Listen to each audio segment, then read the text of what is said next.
Good evening, Zimbabwe. You are listening to Studio 7 from the Voice of America in Washington on Wednesday, August 23rd, 2023. This is the Diaspora Forum. I am Kip Stube.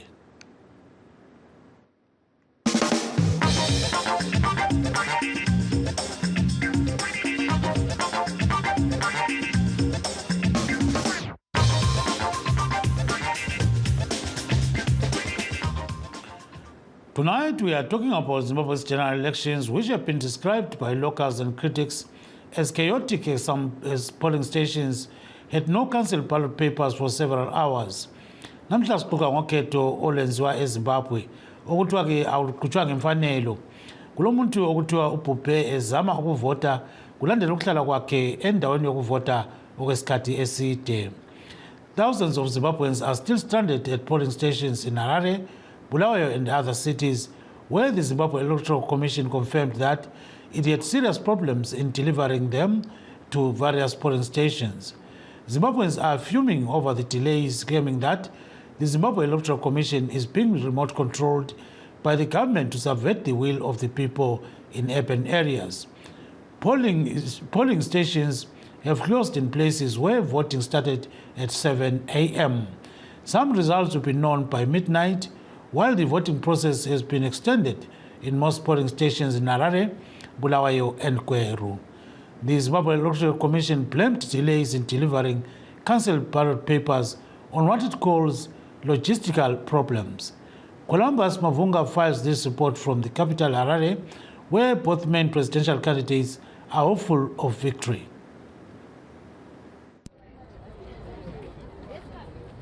Zimbabweans started queuing as early as 5 a.m. to take part in the general election, in which 8-year-old incumbent President Emmerson Mnangagwa is competing against 10 candidates. He cast his vote in his hometown of Kwekwe, about 3 hours' drive from Harare. If I think I'm not going to take it, then I'll be foolish. Everyone who contests, if you're going to rest to win. And precisely is what I'm doing. Mnangagwa's main contender is Nelson Chamisa of the Citizens Movement for Change, who cast his vote in Harare. He complained about delays to open the polls, but was optimistic of victory. There's going to be peace in Zimbabwe, prosperity in Zimbabwe, and Zimbabwe will never be the same again. Citizens have won, citizens are winning. We are going to have a new government in this country. 40-year-old voter Lorraine Madziwa sums up the issues at stake in this Zimbabwean election. In this country, we want industries to start working and people should have decent houses. We want houses in this area of Mutare renovated, as well as playing grounds and schools. At the playgrounds, our children can't use them because of their conditions. Sewage is all over. That's what I want addressed if the votes go as per my plan. But not everyone has change in mind, as in the case of 52-year-old voter April Kunonga. He wants what has been happening in Zimbabwe since the late Robert Mugabe was removed from power in 2017 to continue under Mnangagwa. When it removed Mugabe's government, it started repairing roads, installing boreholes and irrigation pipes, as well as so many projects. Presidential results are expected by Monday, while results from the parliamentary election are expected to start trickling in Thursday morning. Columbus Mavunga for VOA News, Harare, Zimbabwe. Thanks very much, Columbus Mavunga. Now let's hear what some of the voters told our correspondents in Zimbabwe, where the only female presidential candidate, Elizabeth Varario, voted. She actually voted in Wange. So let's hear the views of the people there. Ndaenda kukanzu ndikatoka zita rangu ndikarishaya rangu ini Lucia Paradza, muruma wangu Emmanuel Paradza, mwana wangu Cosmas Paradza, mwana wangu Nobet Paradza. ndashaya mazita kukanzu tikabva ikoko tikafamba tikauya kudomestic tikatsvaga futi mazita edu aripo 4 hakuna rangu inini nemurume wangu nevana vangu hakuna. Mina kathesi sengikwanisa ukuvota okwesi-4 ngoba ngivota kwesi-4 ibizo lami vele reflecta ngaqalisela ekhaya ngavota twice lapha ngavota sengisovota okwesi-2 ibizo lireflecta but okwakathesi ukuthi ngilidingi hayi ngiyalisela kuvota so but nxa ngilicheka ku-4 ngiyalithola. Ibizo langu watayarisela alikho ibizo langu anikho ngahamba every door bathi hakuna zita langu at last bathi bona sihambe ngale umuntu angale wabuya lapha wazobhekisa walitola. Here we are by Avondale polling station, closer by Avondale police. We have been here around 5:30 in the morning. Up until now, we are still waiting for us to cast our vote. But the bad part of it is that the ballot paper, they say they didn't come. But unfortunately, I'm seeing the car that he went to collect has just arrived now, which means it's over 4 hours now. The car that went to collect the ballot papers for us to cast our votes is now back. Ukaregera kuya uzovota unodaidzwa kunzi kumaregereri makaregere kuya uzovota ndokusaka ndauya kuzovota uyu ngarejista eJaunda Park okwenzakalayo ukuthi sembhodile indawo yonke angilitholi ibizo lami sembhodi yama-station afika 3 angilitholi ibizo lami. Those were Zimbabwean voters speaking to our correspondents in various parts of the country, and some observers representing the Southern African Development Community had this to say. We have observed several things. First of all, we have observed the turnout, which is encouraging, as you can see by the lines that are here. The second thing we have observed is the peaceful atmosphere in the polling stations, that people are voting peacefully. We have also noticed that the officers seem to know what they're doing in terms of managing the crowd and managing the voting process. We think that it's a bit too early for us to give a concrete position on how things are going until we visit many more polling stations and we let the day roll on, and then later on we can make a substantive statement. But we can say that what we are seeing right now, if it is sustained, it will be in the interest of the Zimbabwean people to sustain this peace that we are enjoying here. So we just pray that this thing continues in this spirit, and then we'll be okay. There were delays in other polling stations where the voters were being told that there are certain ballot papers that were not yet ready. What will be your comment? Have you come across that? Yes, we have, and we are concerned about that. I think that the ballot papers should have been here way ahead of time. I think that's the constitutional provision of Zimbabwe. Southern African Development Community observers speaking with our correspondents in Harare. Earlier, I spoke with Dr. Zainab Usman, a senior fellow and director of the Africa program at the Carnegie Endowment for International Peace in Washington, D.C. In a case where President Mnangagwa gets, ends up being, the next president of Zimbabwe after this election, it's definitely one important sector to watch, I would say. And what about if, let's say, the opposition interim Citizens Coalition for Leader Nelson Chamisa wins? That will be a very interesting and surprising upset, and I think it's going to be welcome in a lot of quarters, because obviously the ZANU-PF, which is the governing party, has been in power basically since Zimbabwe's independence in 1980. So this is going to be an unprecedented upset, an unprecedented development, and certainly a reset for Zimbabwe. And on that front, I want to bring in another element and another dimension here: Zimbabwe's relations with the rest of the world, particularly the US, the UK, Western Europe, and basically the Western world overall, that a win by the opposition, I think, would set the basis for a reset of the relationship between Zimbabwe and these partners in North America and Western Europe, given that, there are a number of important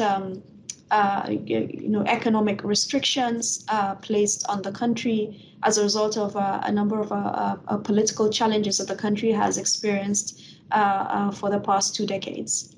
So here, do you mean that if President Mnangagwa wins, so the status quo will always keep away these kind of financial institutions?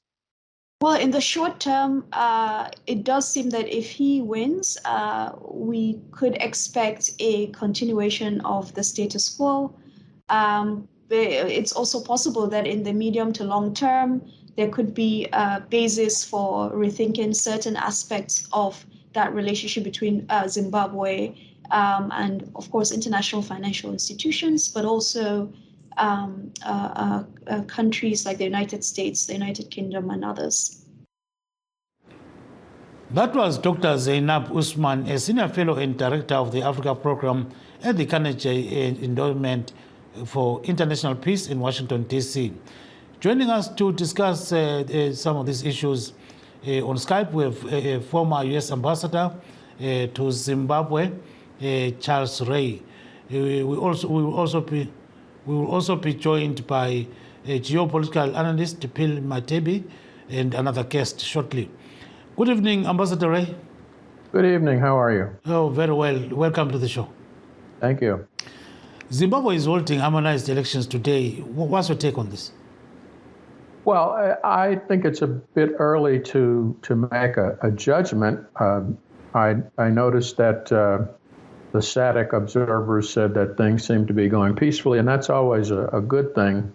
I was a bit concerned in the run-up to the election as I followed events, some of the things that the government did, such as refusing to grant credentials to certain media organizations,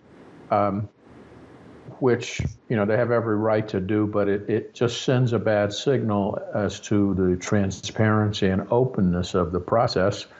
I think, a lot is going to depend, regardless of who wins, on just how this election's conducted and whether the observers are able to see everything they need to see and determine that it's a free, fair, and nonviolent process. Do you foresee a change in the status quo or an opposition government coming into power?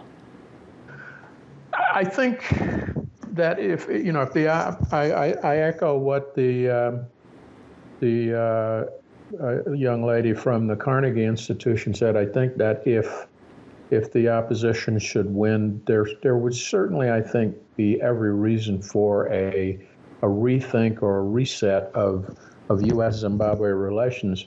But regardless of who wins, the thing that would I think provoke a rethinking of Zimbabwe-U.S. relations would be how whatever government is in power conducts itself. I mean, if the incumbent government wins, if they take the actions that show that they are respecting rule of law and human rights and are inclusive, then there would be every reason for a reset of relations. And so the ball is really in the court of whatever government is in power in Harare at the time. And Ambassador Ray, I still remember that you were in Zimbabwe between 2009 and 2012. And before that, maybe during that period, you actually witnessed how Zimbabwe conducted elections. Do you think that the country is doing the right thing in terms of, conducting these elections, some of those kind of things? Well, as I said, I observed things in the run-up to the election that were a bit worrisome, such as some of the legal actions taken by the government that seemed to be targeted at opposition candidates, but not being on the ground, I'm not really in a position to be too judgmental on it and to say whether or not that will impact the outcome of the election. I think, as I said, what's really going to determine how the world looks at Zimbabwe is how they conduct this election. If they continue to be peaceful, if they continue to respect their own, the Zimbabwean constitution and rule of law, and allow the people of Zimbabwe to freely express their political will, then I think there's potential for change. But again, this early in the day, it's just too early to say how things are going to go. I think one of the issues that seems, and I was listening to what your correspondents were saying at the beginning of the show, is this business of delayed delivery of ballot papers. Mm-hmm. If that is in fact only in the urban areas where it's well known that the ZANU-PF party does not enjoy a voting advantage in the urban areas, if in fact these late deliveries were only in urban areas, I think that would be something that would be a bit troubling in terms of why. I mean, I've experienced elections in countries like Zimbabwe before, and not having the ballot papers delivered to polling places well in advance of the opening time of the election, if there's a pattern of that. Then in this case, do you see Zimbabwe being punished, by the West for doing that, or any other kind of? No, I don't think that there. I mean, I certainly wouldn't think that it's not something that would cause, say, an increase in any type of punitive activity. What I think it might do is delay a consideration of a reset of the relations. I mean, if there's a question as to whether or not the government did things to, say, suppress urban votes, and these things happen. I mean, even here in the U.S., I've worked as an election official here in the U.S., and things go wrong. I mean, anytime you have a large undertaking like this, things will go wrong. If it was just, an inadvertent failure to get the papers there on time, then no harm, no foul. I think the issue is whether, if there is a pattern of an attempt to suppress the vote, that would certainly, I think, chill any desire to move the relationship forward. But we have to wait and see. I think it's just a bit too early to tell at this point. Your last word, Ambassador Ray? Well, my last words is I hope that these elections go well, that the observers on the ground will determine that this was a free, fair, and unencumbered process, and that the people of Zimbabwe will be able to express their political will and get the government that the majority of Zimbabweans want, and that going forward, that government will then take the necessary actions to improve the economic well-being of the people of Zimbabwe and to bring, I think, Zimbabwe back where it belongs in the community of nations. Thanks very much for joining our show, Ambassador Ray. We hope to see you on another day. Thank you so much. Thank you. Thank you. That was Ambassador Ray. He was in Zimbabwe at one stage. So right now we are joined by another guest, and that is Miss Pearl Matibe. She is a geopolitical analyst based in Washington, D.C. Welcome to the program, madam. Thank you for having me. Thank you so much. So give us your kind of assessment of the situation right now. Just I'll give you 1 minute to just summarize what you are hearing, which is coming from the ground, and what the Western nations may be thinking about what is going on. I'll start by answering your last question first. So in terms of the President Biden's administration, yesterday the State Department spokesperson, Matthew Miller, did put out a statement wishing Zimbabweans well and calling for a peaceful, free, and fair election. And that was yesterday. But I just want to recall, a little over 6 months ago, President Biden hosted the U.S.-Africa Leaders Summit here in Washington. One of the things that he did do was that he promised to send money, several millions of dollars, to help countries who are going to be holding elections in 2023. At the time, I did ask if any of that money was also going to be used to support Zimbabwe in its pre-election preparations, or if Zimbabwe was going to miss the boat. So I don't know from that standpoint whether that money actually helped the country, but from what I can tell, what I'm hearing on the ground, there were many polling stations, right, which very early on had already run out of ballots. We're following the situation very closely, but, the Zimbabwe Electoral Commission should have been prepared and should have had the necessary national budget allocations or the funding to make sure that every citizen receives access to the information that they need. Because ultimately, when we want to test or to judge or to measure whether these elections were free or fair, bearing in mind that this time in 2018, there was post-election violence, right? There were people who lost their lives because the counting of those ballots took time, and it was frustrating for people, and there was, state violence against unarmed civilians. So what I will be watching for is not just what happened today, but also what will be happening after the election, because a free and fair election is not just about the period before the election. It's not just about the day of the election. It is also about the weeks following the election, right? That is still part and parcel of a free and fair election. Yeah, thank you very much. Thank you very much. So at this moment, I'll cross over to Mr.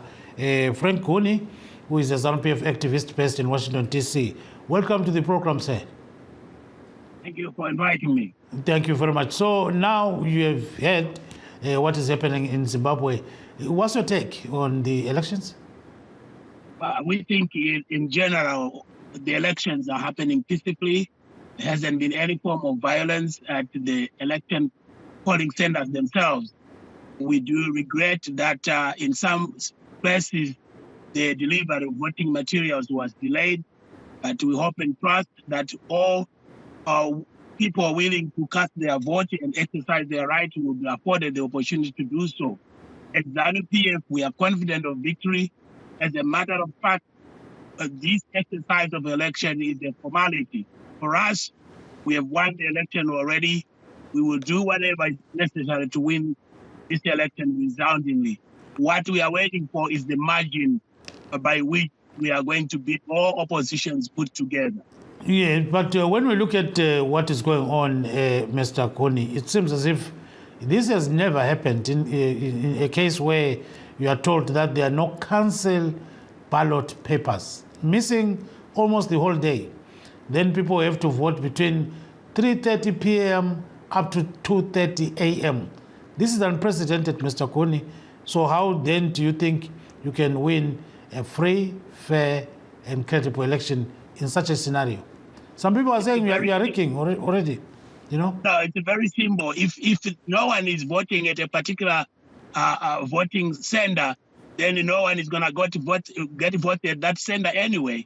But like I said, we do not speak on behalf of the Zimbabwe Electoral Commission. We are ZANU-PF. I, as Dr. Frank Cooney, I speak on behalf of my party, ZANU-PF, not the Zimbabwe Electoral Commission. We do regret, and we also want our voters at those particular voting stations that are receiving ballot papers late to vote.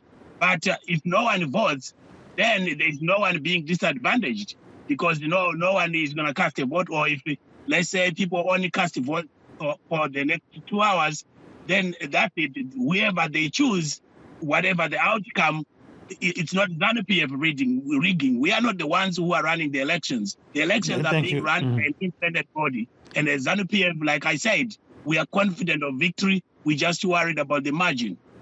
Thank you very much. Let's go back to Ms. Matibe. So, Ms. Matibe, the issue of the ballot, of the ballot papers seems to be dominating, social media seems to be dominating everywhere. So, meaning that some people in Harare, some people in Bulawayo, Kweru, and other urban areas, which are regarded, by the way, as strongholds of the opposition, didn't vote according to what they're supposed to, So at the end of the day, what do you call this? So I will say, okay, everybody is hopeful and has been hopeful, all the citizens of Zimbabwe from all sides of the political sphere, including their neighbors in the region, right? Everybody's been watching this election.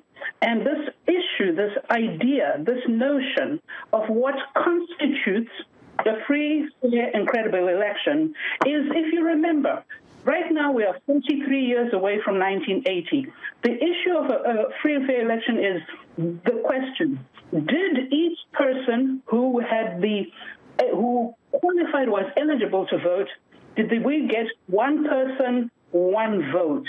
Because technically, then what one person, one vote means, it means that each individual had the ability not only to vote, but that vote that they cast has equal power in the Zimbabwean electoral system. So when you're taking a look at the Zimbabwean Electoral Commission, ZEC, it is run by the individual who is the chief executive of that organization.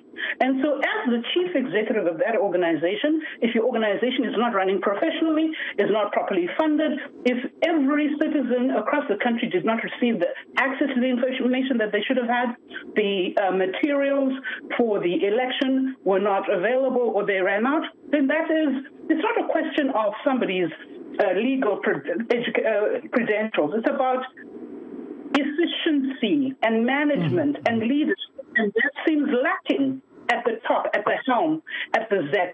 And so leadership and the success of an institution, it comes from the top, okay? So I think that really needs to be looked into. Why was it that there was no strategic planning for this body, this institution that the population and the citizens of Zimbabwe look to administer the election, right? So, thank you very much. So let me get to Mr. Cooney. So, Mr. Cooney, here, Ms. Matibe is smelling a rat. She's saying, there's something wrong here. If ZEC is doing what it is doing right now, it is a clear indication that the government is in charge of what is going on. That's exactly what she's implying. No, I think she's very clear in saying there is inefficiency at ZEC itself.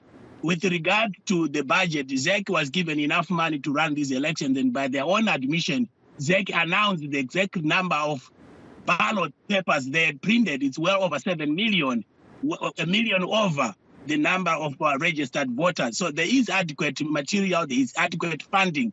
It's the administration efficiency of ZEC. And that will have to be looked after once the election process is over. And insofar as centers that opened late, we are not sure as yet as to what's going to happen to people who are going to vote late. But as far as we know, everyone who is at any polling station and is available to vote would be accorded the right and the opportunity to cast their vote freely and choose whomsoever they want. Let me highlight something that we have noticed during the day, that we have seen people going to our post-poll registration centers where... Now, unfortunately, Mr. Cooney, time is not on our side. If it was some kind of football, Manchester versus Highlanders, we're going to give some extra time. So we've come to the end of our show today. We wish to thank our guests. Good night, Zimbabwe. This is Kip Stube. Bye-bye.